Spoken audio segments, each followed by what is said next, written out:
What's up guys, welcome back to our YouTube channel once again. तो भाई आज हम बात करने वाले हैं एक ऐसे बिजनेस के बारे में जो कि बहुत अनोखा है। उससे पहले हम समझने की कोशिश करते हैं, क्या लगता है आपको कि आगे लोग इतना यूफोरिया में जी रहे हैं, लोग दबा के लोन ले रहे हैं। और आप देखोगे कि अभी रिसेंटली फिनटेक मार्केट के अब बहुत ज़्यादा बूम है। हर आदमी फिनटेक की बातें कर रहा है, फाइनेंशियल टेक की बातें कर रहा है कि भैया लोन ले लो और ये ले लो, क्रेडिट कार्ड ले लो। कुछ ज़्यादा ही सब बूम नहीं दिख रहा आपको मार्केट में? और फिनटेक के स्टॉक्स भी बहुत ज़्यादा पिटे हैं पर फिर भाग रहे हैं। और फिनटेक की जो पूरी इंडस्ट्री में बहुत ज़्यादा बूम चल रहा है। फ्रॉम जब भारत पे आया था कोविड के आसपास, जब हम बात कर रहे थे भारत पे और इन सब की पेटीएम की, और उसके बाद से आप देखो पिछले 5 साल से फिनटेक का बूम कुछ ज़्यादा ही मार्केट में यूफोरिया है। इनफैक्ट आप देखो लेन देन ऐप आ गई, फिर उसके बाद अभी कुछ और ऐप आ गई, अभी पावर अप करके एक ऐप आ गई जिसमें आप म्यूचुअल फंड ट्रैक कर सकते हो। मतलब क्या क्या कहानी चल रही है। उस हिसाब से मुझे लगता है कि लोग बहुत ज़्यादा लोन भी ले रहे हैं, और लोन लेना इतना आसान कर दिया है कि लोन की जो फ्रिक्वेंसी है वो बढ़ती जा रही है। अब लोन की फ्रिक्वेंसी तो बढ़ती आ रही है, मेरे काफ़ी दोस्त भी लोन ले रहे हैं, सबकी ईएमआई चल रही है, और सब बड़े ऑप्टिमिस्टिक हैं इस बात के लेके कि भैया आगे चल के लोन चुका लेंगे। पर अगर आप देखो कि लोन अगर नहीं चुका पाए तो क्या?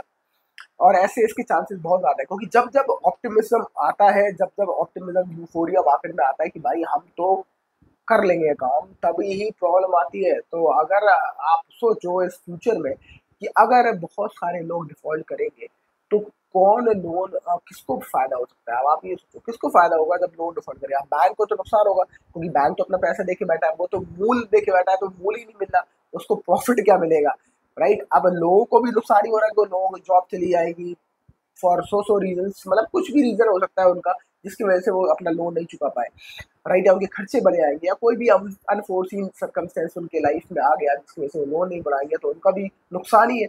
पर फायदा फिर किसका है? तो फायदा है एक कंपनी का जिसको कहते हैं हम रिकवरी एजेंट का, क्योंकि रिकवरी एजेंट अपनी बैंकों से पैसा लेते हैं इस बारे में कि हम आपके लिए पैसा रिकवर करवाएं, राइट? अब आप ऐसे बात करो, रिकवरी एजेंट जो होते हैं, कितनी कंपनीज आपने सुनी है रिकवरी एजेंट की काम करती है आखिर? बहुत सारी कंपनीज आपने अक्सर सुना होगा कि यार ये इसका कॉल आ रहा है, उसका कॉल आ रहा है, ये रिकवरी एजेंट, वो रिकवरी एजेंट। पर ऐसे प्रोफेशनली मैनेज रिकवरी एजेंट्स की कंपनी जो है वो बहुत कम है जो प्रोफेशनली इस काम को करती है, और वो स्टॉक मार्केट पे भी लिस्टेड है। तो ऐसी एक बिजनेस के बारे में आज हम इस वीडियो में बात करने वाले हैं, जिसका नाम है फोकस बिजनेस सॉल्यूशन। तो फोकस बिजनेस सॉल्यूशन के देख लेते हैं एक बार हम क्या कहानी है, पर उससे पहले एक बार समझे कि ये करते क्या है और उनके पास क्या क्या चीजें हैं, राइट? अब आप देखो कंपनी का जो बिजनेस है वो डेट कलेक्शन का है, तो ये तो ठीक है।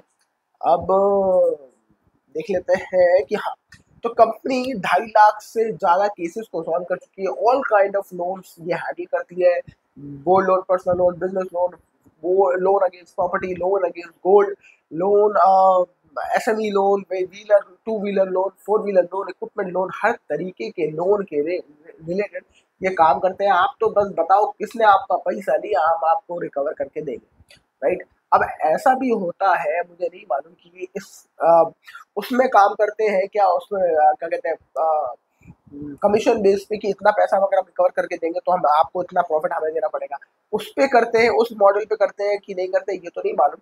पर इन्होंने ये क्लेम किया है 2022 में, इन्होंने सबसे ज्यादा पैसा कमाया फ्रॉम प्रोफेशनल फीस, यानी कि बैंकों ने इनको प्रोफेशनल फीस दी कि भाई हमारा पैसा रिकवर करवा दो और हम आपको इतनी फीस देते हैं। तो एक बार देखते हैं कौन कौन से बैंक्स हैं जो इससे जुड़े हुए हैं और इनके क्लाइंट है, परमानेंट क्लाइंट है, राइट? तो उससे हमें आइडिया लगेगा कि कंपनी के पास किस तरह के क्लाइंट है और किस तरीके से ये मैनेज कर रही है कंपनी अपने प्रॉफिट्स। सबसे बड़ा क्लाइंट है इनके पास H D F C bank, दूसरा है Busan auto finance, H D B financial services, Axis bank और वॉक्सवैगन फाइनेंस। उसके बाद IDFC first bank, L and T finance, Bajaj Finserv, Renault और इवन मनप्पुरम फाइनेंस एक्सेट्रा। तो बड़ी बड़ी कंपनीज इनके पास है। बजाज फाइनेंस और एचडीएफसी बैंक तो बैंकिंग इंडस्ट्री के बाप है, देखा जाए तो फाइनेंशियल फाइनेंसिंग करने में। तो उन वो भी इनके क्लाइंट है, और ये अपना काम इनको भी, मतलब वो बैंक इनको काम पकड़ाते हैं कि भैया हमारा पैसा निकलवाओ, राइट? तो ये अच्छी चीज़ है इनका।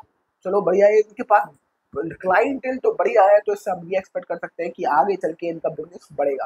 अब हम कंपनी के फाइनेंशियल्स पे आ जाते हैं एक बार और देखते हैं कंपनी में हो क्या रहा है, कितना मार्केट कैप क्या हो रहा है। तो मार्केट कैप है 69.1 करोड़ का, दैट इज ऑलमोस्ट 70 करोड़।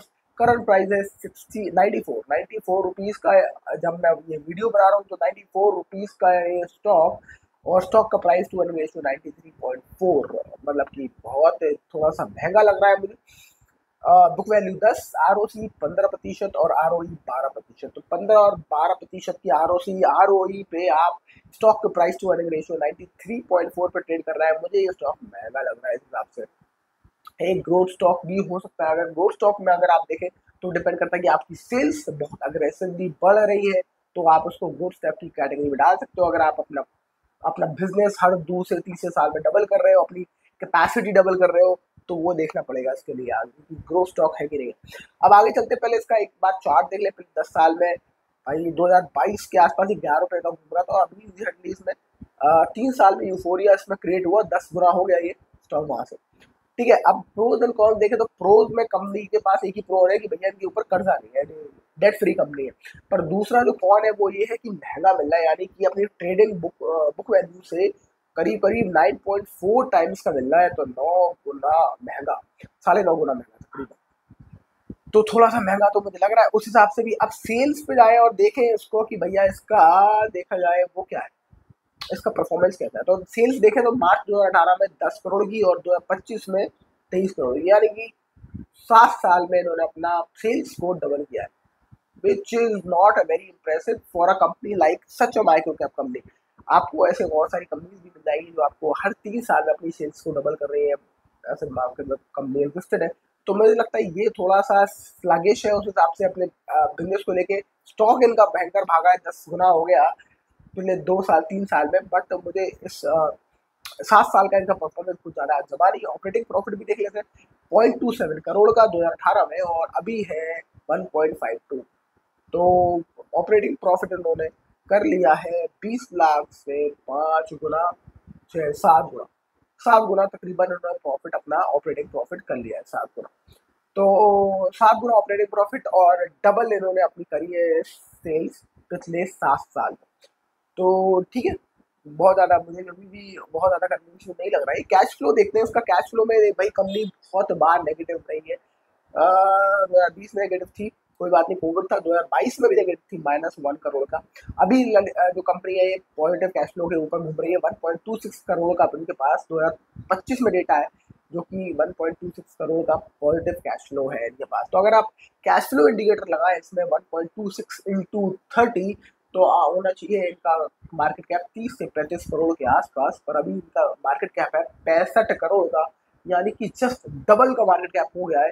यानी कि प्राइस इसका होना चाहिए कैश फ्लो इंडिकेटर के हिसाब से 50 से 40 रुपए के आसपास, पर ये आपको 90 रुपए का मिल रहा है। मुझे स्टॉक महंगा लग रहा है। अब मैं कह सकता हूँ इसको, मेरे लिए स्टॉक महंगा है अगर मैं अपने पैरामीटर्स और सब चीज़ें देखूँ तो।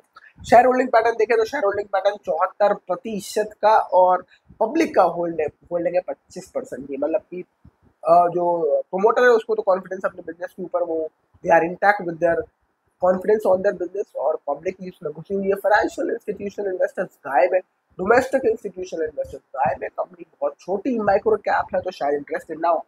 पर देखिए, याद रखिए कि ऐसे ही स्टॉक जो होते हैं वो बहुत छोटे जो होते हैं वो बहुत बड़े बनते हैं आगे चल के। बट अभी बनते हैं, हो सकता है इसको यहाँ से गिर जाए, 2 साल ये धक्के खाए, जब सस्ता हो जाए स्टॉक फिर इसमें तेजी आए तो आप हो सकता है तब खरीदना चाहें उसको, तब खरीद सकते हैं।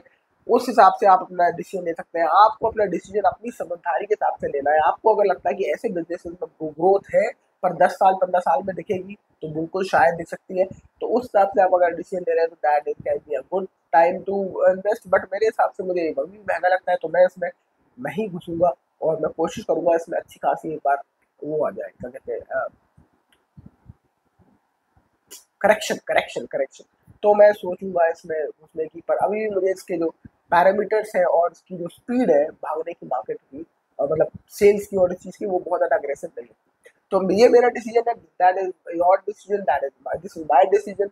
आई होप यू आपको इस वीडियो से ये इन्फॉर्मेशन मिली हो कि ऐसा बिजनेस भी एग्जिस्ट करता है और आपको भी आप देख सकते हैं। That is just for your information, no recommendation at all, and I will see in the next video. Thank you so much for watching, bye bye.